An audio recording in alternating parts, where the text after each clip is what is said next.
Magandang araw mga ka-farmer. Ito pala ang una naming sinubukan na maliit na Azolla mud pan na naging successful. Sa dami at nakailang beses na rin kaming sumubok, di kami mabuhayan. Pero di kami nawala ng pag-asa at eto na nga. At malapit nang mapupuno pero kulang na kulang para sa dumadaming alaga. Kaya need talaga naming madagdagan. Mas madaming azolla, mas malaking bawas sa gastos ng commercial feeds. Di lang pala sa mga alagang manok namin ito binibigay, pati din tilapia. Kaya ayan, unang harvest, pasnak sa tilapia.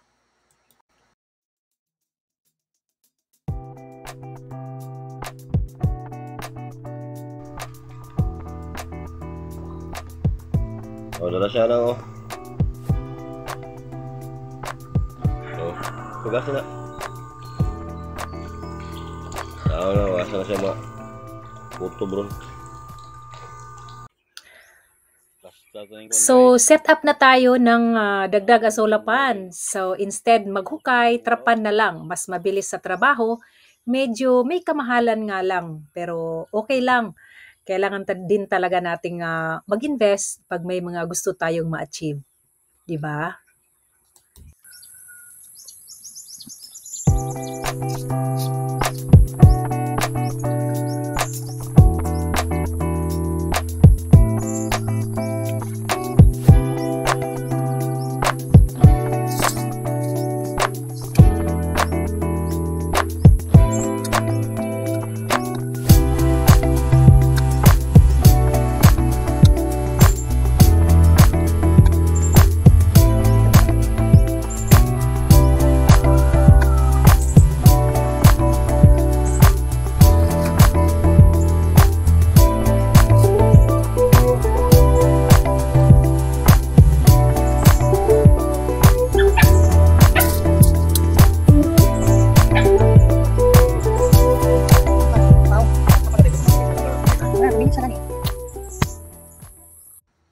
So, bumili kami ng Azolla trap pan. Siyempre, saan pa? Sa pinaka-convenient Lazada store. Sukat nito is 4x8 by 1. Ang lapad niya is 4, ang haba is 8, at ang lalim naman is 1. Magandang quality po ang nabili namin. 100% po kasi napakakapal ng trap pan.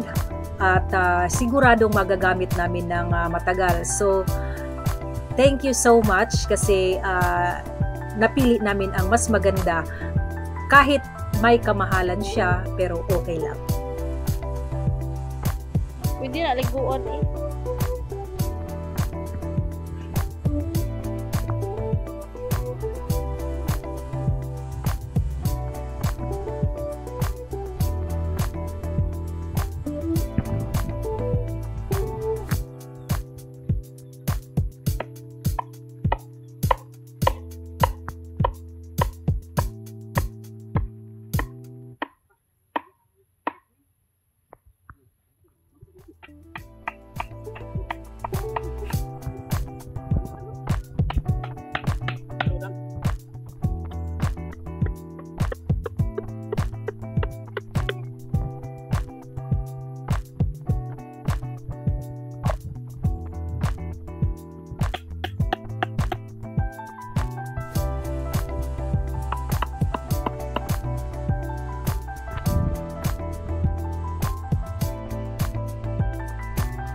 Tapos na natin i-set up ang Azolla Pan, nakapaglagay na rin ng konting Azolla at cow manure.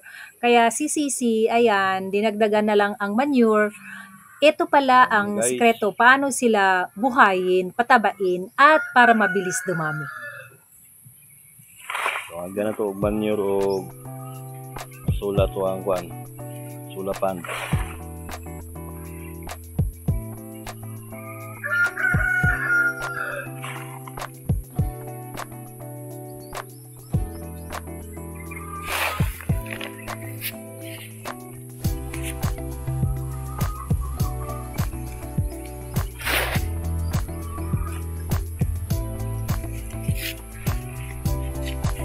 Ano yan, puro mo 4/8 ano to yung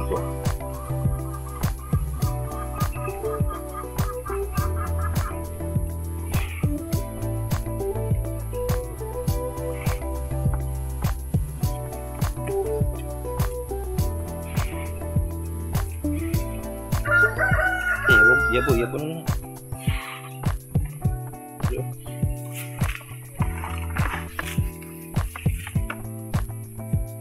Itong idong nga ito ang Azolla.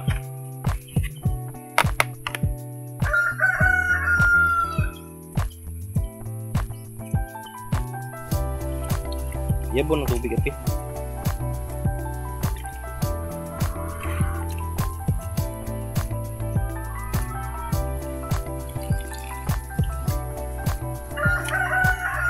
Iwat.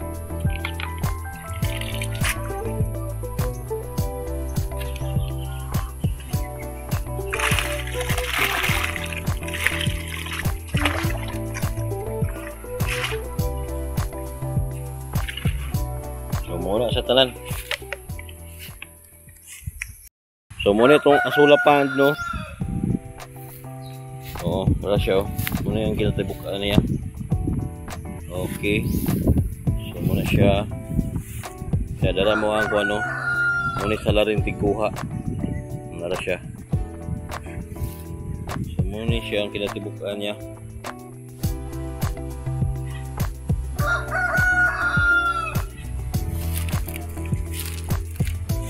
Ikan diri kedong liha 4 feet. Ikan pun siya diri yung sa tumoy 8 feet 4/8 siya 4/8.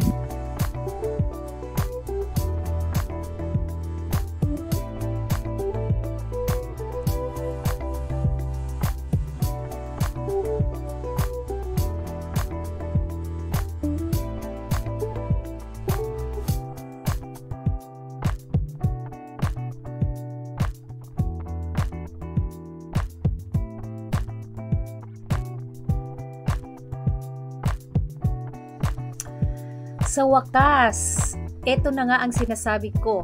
Inumpisahan na ni Sisi ang pag-harvest at eksaktong 1 linggo lang ang ating ginawang Azolla Pan na trapan. Kailangan lang nating gumamit ng pang-scoop para mas madali.